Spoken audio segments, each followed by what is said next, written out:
All right, welcome to the Being Human podcast. I'm your host, Dr. Greg Bottaro, and I'm really excited about today.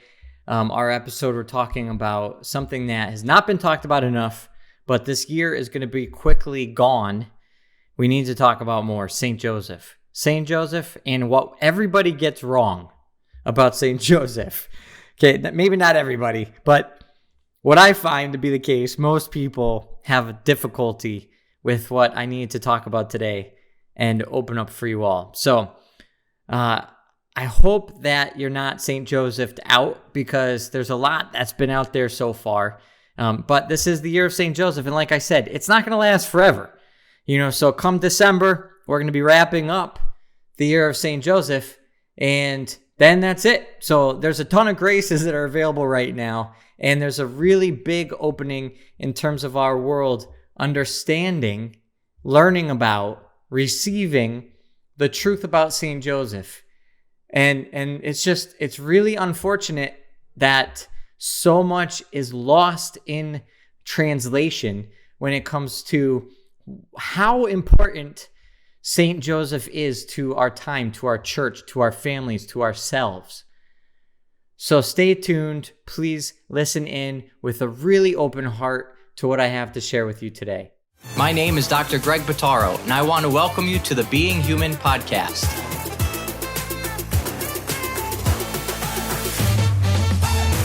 Saint Therese had this awesome devotion to Our Lady, and the way she talked about Mary really broke open for me what Marian devotion, why it's so important. And a lot of times men have some difficulty with Marian devotion until you start to really open it up. And then you realize, like, St. Maximilian Kolbe obviously had such an incredible devotion to Our Lady, St. Francis, St. Padre Pio.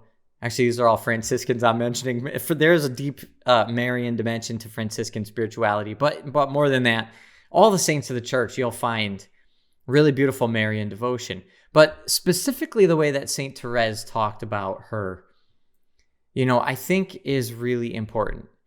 And we can learn from that now. And this is where I want to redirect us in understanding St. Joseph. So, Therese talked about, she said how much she loved the Blessed Virgin Mary. And she said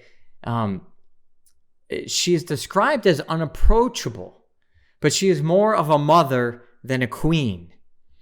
And a lot of times there's all these the jewels of Our Lady, the qualities of Our Lady, and we talk about these things like there are these qualities that she has, especially in talking about the feminine genius and things to emulate.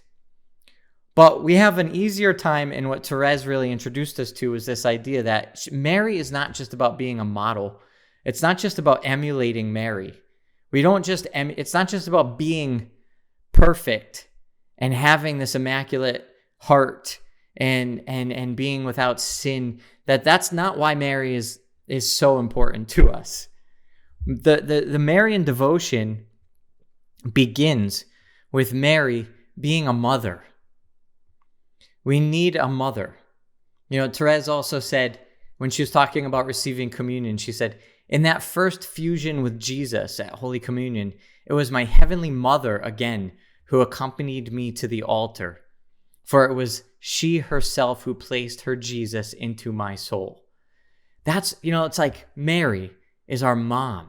I was recently interviewed for a publication regarding St. Joseph, and I co-wrote a book with Jen Settle on the consecration to Jesus through St. Joseph. So I was being interviewed by this publication, and the writer was asking me questions about, tell me all the qualities about St. Joseph that are so important for our time and so important especially for men. And I started thinking about the qualities of Joseph that we want to emulate.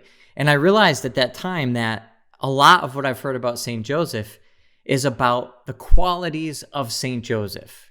What it is about St. Joseph that makes him such an important model for masculinity, for manhood, and why, it fits. Like right now we're at a time in history when masculinity is really not understood very well.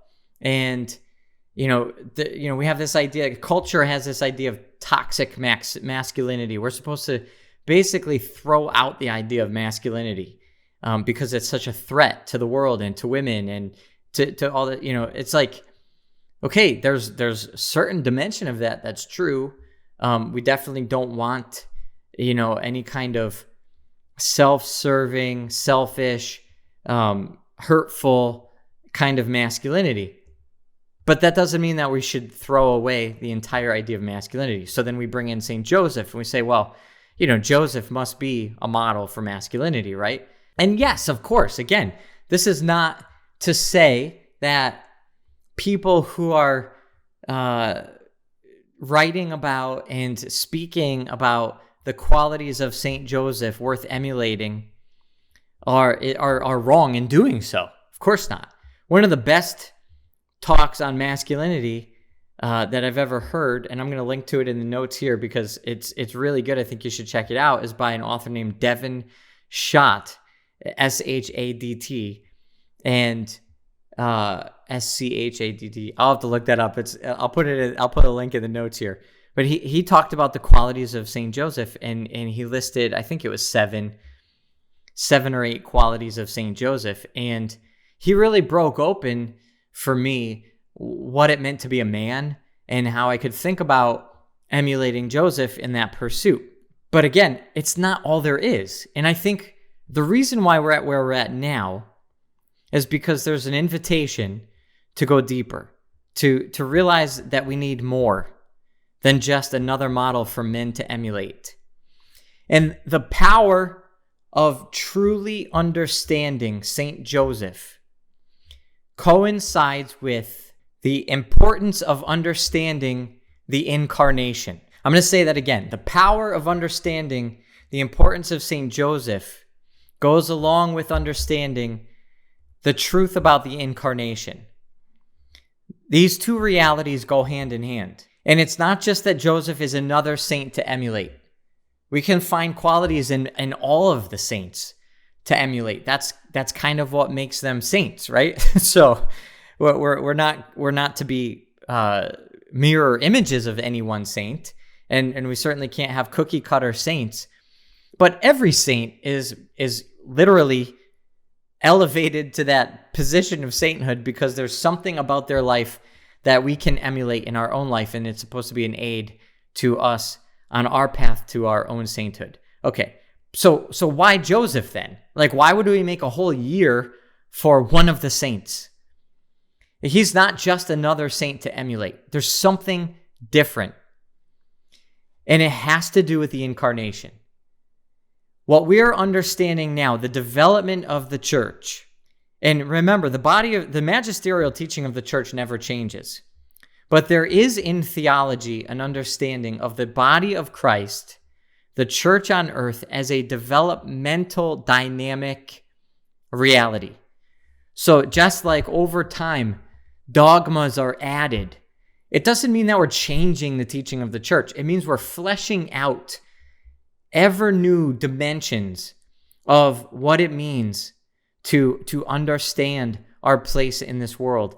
The role and the identity of Our Lady, the role and identity of our relationship to God in different manifestations.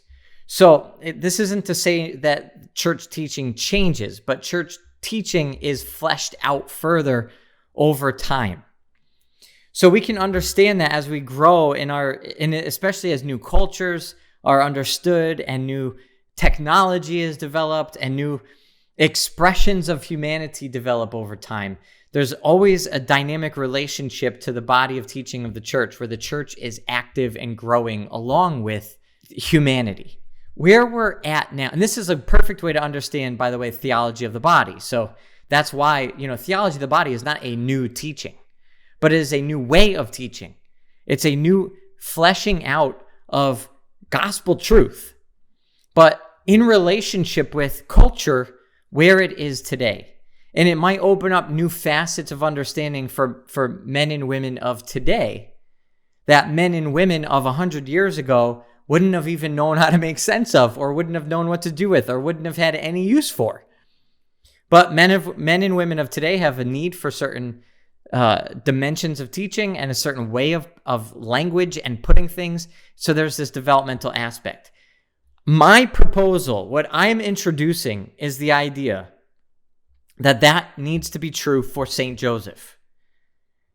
So I'm not saying anything that goes against church teaching. I'm just saying something that I haven't seen emphasized enough. And I'm putting this out there so that, and people can disagree with me.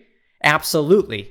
100%, please disagree with me. That's the whole point of having dialogue and of philosophy and even of science, is to work through these kinds of things and argue in charitable ways, obviously, but in ways of seeking truth.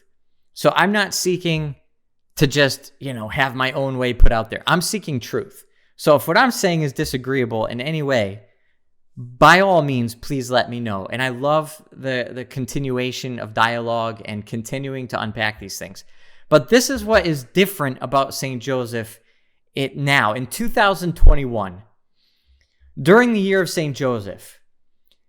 What I hope and pray that we walk away from and walk away with is a new sense of the fatherhood of Joseph that is a mirror to the motherhood of Mary. Okay, and people get uncomfortable sometimes when I bring this up, and it's like, well, what about God? Isn't God the father of Jesus? Absolutely. I'm not saying that God is not the real fullness of fatherhood. God is Father for all eternity. But the reason why the fatherhood of Joseph is so connected to the incarnation is because the incarnation is not just divine.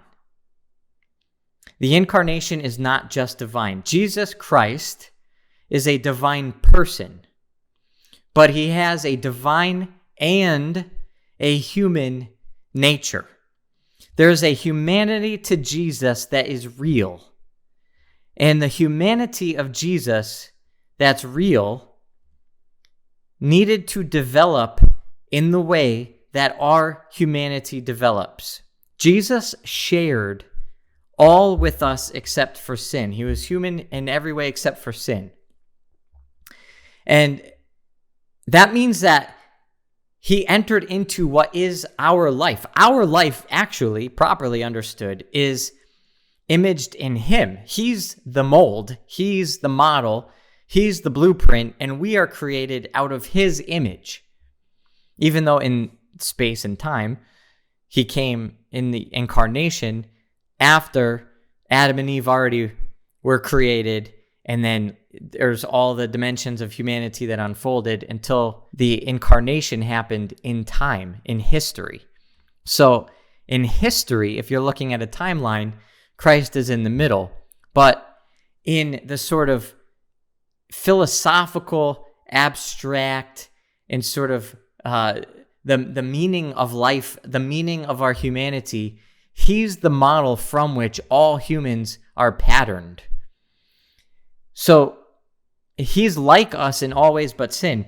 He developed as a human develops. And John Paul II talks about this in his letter on Joseph, guardian of the Redeemer. And he talks about this in other places as well. But Jesus was incarnate. The gift of Jesus came through a marriage, and it came through family life. God entered into this world through marriage and family life. Not fake marriage, not pseudo marriage, not pseudo fake family life. Jesus is not pseudo fake human. Jesus is human. And his humanity is fully human, fleshed out in the human realities that all humans are fleshed out in. Now, yes, there's the miracle of the incarnation happening without the biological dimension of Joseph, and it was a virginal birth. It's a virginal conception, and that part of it is different than any other human experience. But that's it. At that point, he was generated, to use the sort of biblical terminology, within the womb of Our Lady and within the family life of the marriage of Mary and Joseph. Joseph provided a home for Mary. Joseph was the husband to Mary. Joseph was the father to Jesus. Joseph was the father to Jesus. Okay, this is a very important point. This is, I believe, the point of the year of St. Joseph. And we're sort of glossing over it right now. And we're like a little bit more than halfway through the year of St. Joseph here. And I'm like, wait a minute. I'm not sure that everybody's getting this. Like, I'm going to do my part to throw this out there, put this out there. And I'm going to start talking about this more, because as people kind of come in for a landing on the year of Joseph, I want to make sure that this is out there. So Joseph was the father of Jesus. And there's scripture to back this up. There's philosophy to back this up. There's theology to back this up. There's spirituality to back this up. There's private revelation to back this up. I mean, in every dimension, we can back this up. You know, in the tradition of the church, you know, culturally, the way that ideas are passed on, artwork, titles, things that are said about saints, teachings, these kinds of things. There's a cultural, not magisterial capital T teachings, but sort of cultural teachings of sort of the way we do things. You know, we cross by a church and we walk by a church and cross ourselves, or, you know, the way that we genuflect, or the way that we kiss statues. You know, if you're Italian, you kiss statues. You know, Mediterranean cultures kiss statues.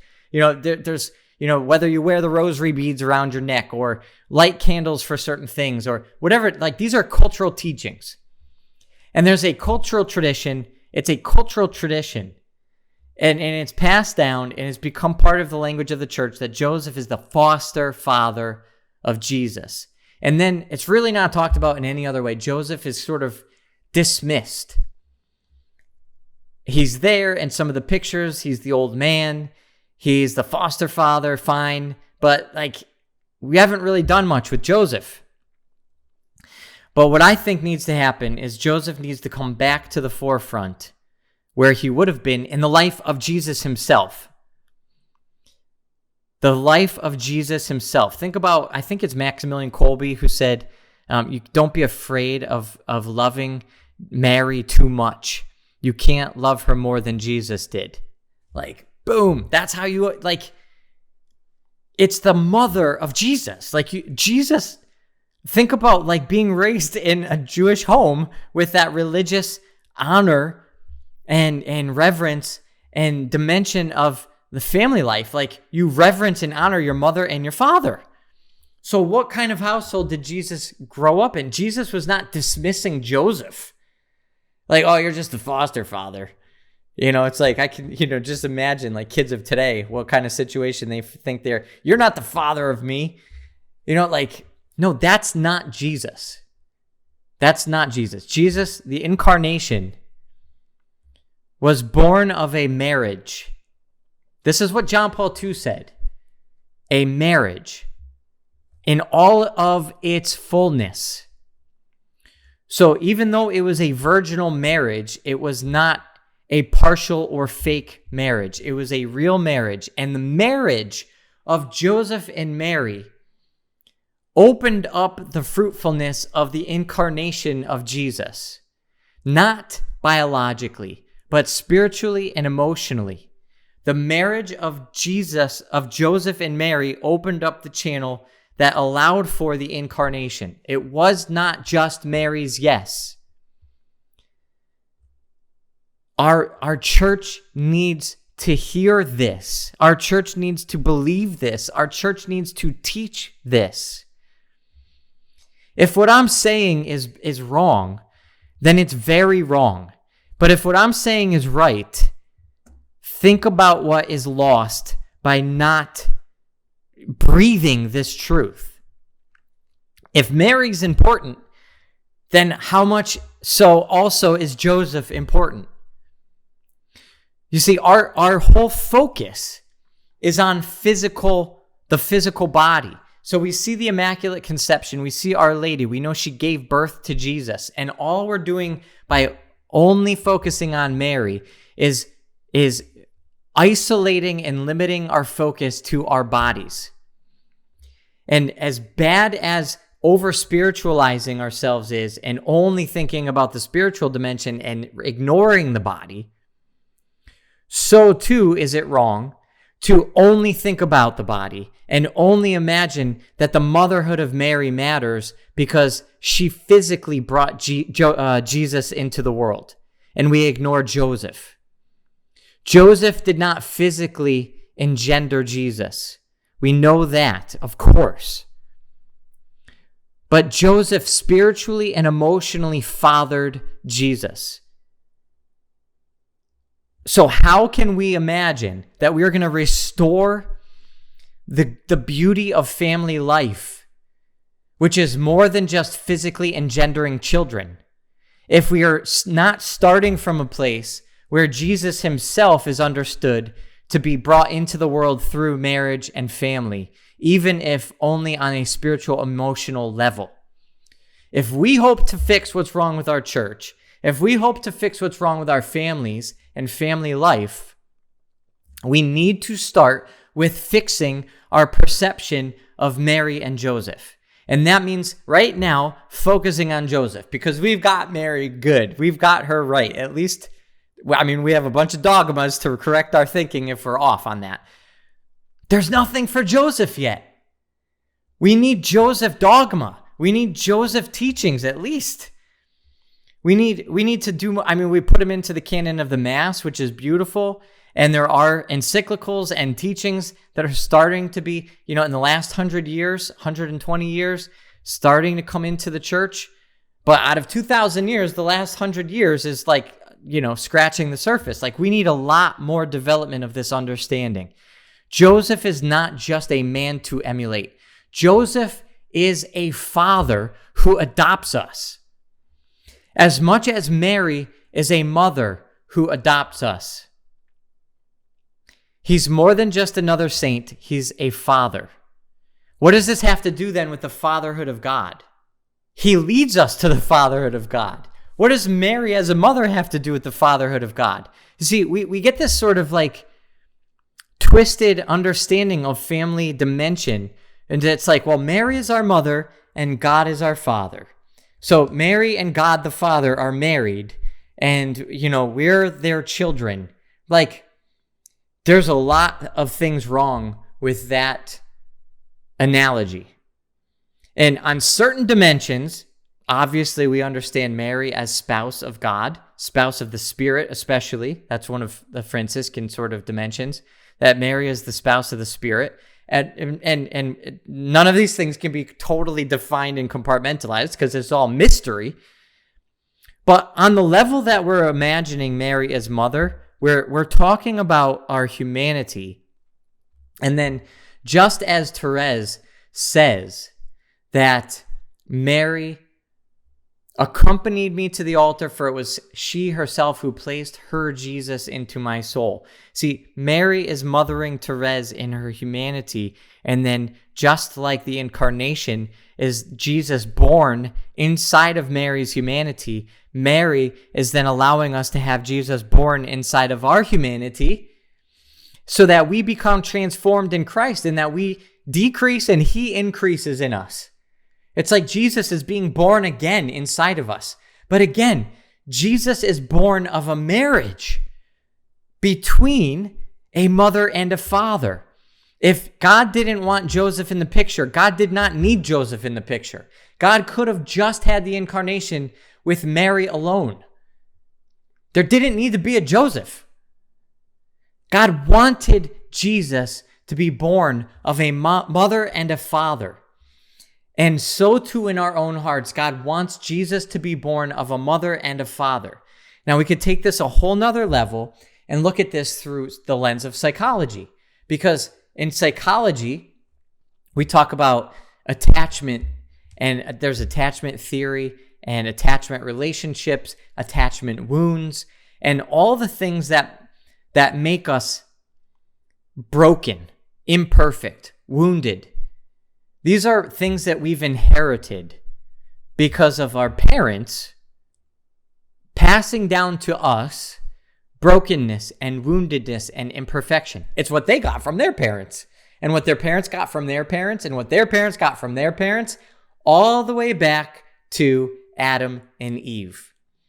This is concupiscence. This is brokenness, imperfection, and woundedness in our world coming to us and then manifesting in our humanity. And what ends up happening is we're living lives that are not the best version of ourselves. Spiritually, emotionally, physically, all these different dimensions, psychologically. So if we want to be restored, if we want to be redeemed, if we want Jesus to come alive in our hearts, and we want our broken selves to decrease and our perfected selves to increase, our Jesus selves to be increased in us, Jesus himself to be transforming us in union with him, we need that birth, that incarnation to happen the way that it happened, the way that it happened with a mom and a dad. Because that's what's human. We all come into the world with a mom and a dad.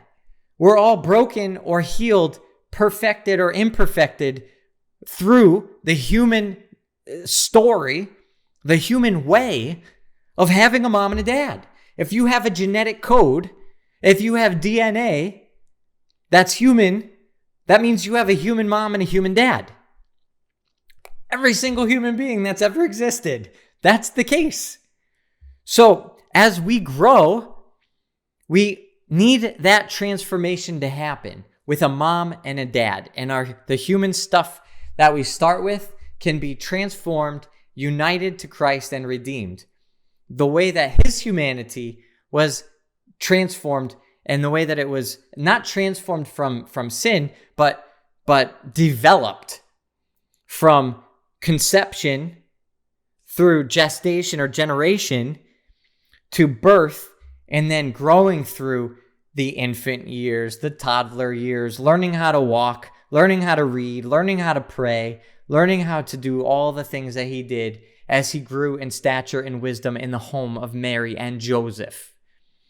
So as Jesus grew in his humanity, we also must grow in the redemption of our humanity. And then we are united to Christ, and in his divinity, which was always and always will be perfect, there was no development in his divinity, but it was through his humanity that he unites his divinity to us.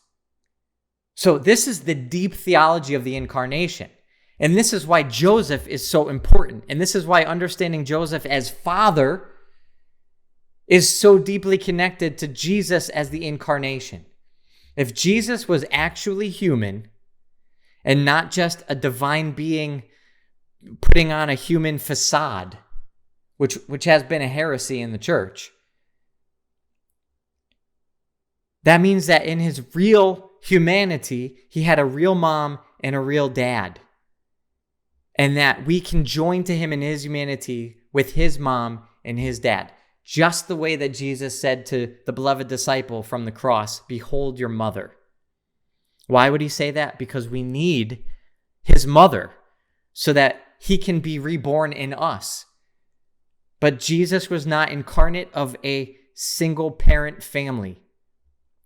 Okay, this is like this is the implicit spirituality that we've had for, I don't know how long. I wasn't around for 2,000 years, but basically what I've read of the past 100 years, the past 200 years, a lot of this absence of Joseph speaks to a spirituality that is implicitly saying Jesus was born of a single parent family. And that was not God's design. So we need to correct this error in our cultural understanding, this cultural teaching of who Joseph is.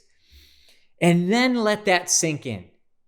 And then let that open up and start to reread the church teaching about Joseph. Because what we will find and this is what I've been doing for the last 2 years, is that what I'm saying now is not new teaching. This is not outrageous.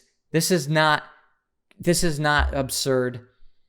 If we open up to this rationally and then reread what the church has actually taught about Joseph's elevation to this position of the protector of the church, the protector of families, the terror of demons. He's not just like Padre Pio is a terror of demons. I mean, a lot of saints are terror of demons, but none are elevated to that position as a title. And in terms of being protector of the universal church, the father is a protector of the family. Joseph is the father of the church. He's the protector of his wife. And his wife is the church. It is all these dimensions, but it means that we're elevating the understanding of Joseph to the position of true father. And in every vocation of fatherhood, there's one purpose. There's one purpose: to provide and protect and lead on the way to understanding the true father, the truest of true fathers. Joseph just happens to be the best one. Joseph happens to be the one who led to the Father so perfectly. This is what John Paul II says. The vocation of fatherhood is to point to the Father, Heavenly Father. Joseph did it so perfectly, his own biology didn't even get in the way of confusing the issue. Joseph so clearly pointed to God the Father. Joseph is the perfect father. Joseph is most perfectly carrying out the mission that all fathers should carry out, which is to do nothing but point to God the Father.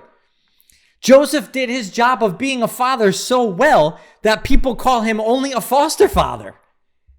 This is like mind-blowing if you really start to think about it. Really, we're all foster fathers. If we don't want to call Joseph father, then we should all take a step back and relabel ourselves as foster fathers. That's what I would say. I'm only a foster father of my children. Even though I biologically birthed my children into this world, I'm willing to say that I am nothing but a foster father if that's all that Joseph is. And I'm not as good of a foster father as Joseph was. So this is where we need to go with our understanding. Is Joseph worthy of emulating? Absolutely. More important than emulation is to be fathered. We need to be fathered. This is why we need Joseph. And that doesn't take away for a second the fact that God is our Father. It adds to it. It leads to it. It's the very Protestant argument about Mary and the saints in general. Why do we need the saints? We can just go directly to God. We know how to answer that question as Catholics when it comes to any other saints. But as soon as we start talking about the fatherhood of Joseph, we fall into that same error. If Joseph was good enough for Jesus to call father, then he is good enough for me to call Joseph father. Who am I to think that I know better than Jesus? And unless you think that Jesus didn't call Joseph his father, then, I don't see how this doesn't make sense. But like I said, I'm open to being your arguments and your pushback here. But this is at the end of the day, I think that we have a gigantic need for fatherhood in this world. We ultimately need the fatherhood of God. That's the answer to everything. But God gave us a mother and a father to receive the incarnation and be transformed and be led to the fatherhood of God. We need Jesus to see the face of the Father, and we need Mary and Joseph to receive Jesus. This is what it's all about. Jesus came into the world through a mom and a dad, and Jesus can come into our hearts through a mom and a dad. And all the wounds that we have in our life from whatever has been passed down from our mother's line, our father's line, through the parenting of our mother and our father, And again, the thing that I'm going to be passing on to my children, and on and on and on, because that's the human story. We all need redemption. We all need Jesus to be transformed in our lives. None of us come from the perfect family. So we need the perfect family to develop in the path of perfection. We need a mom and a dad who are perfect. And Joseph is the father of Jesus, and he is our father. So, instead of thinking more about all the different ways we can creatively come up with qualities of St. Joseph that are worth emulating, which there are many and they're beautiful, let's think about how we can invite Joseph to be a real father of the faith to us. How he can be our father in the faith and raise Jesus up in us the way that we look to Mary to be a mother in our faith. And we can invite Joseph to father us, to love us as his children, so that we can grow in knowledge and truth and wisdom and stature, the way Jesus did in the home of the Holy Family. I hope this has blessed you. As always, let me know what you think.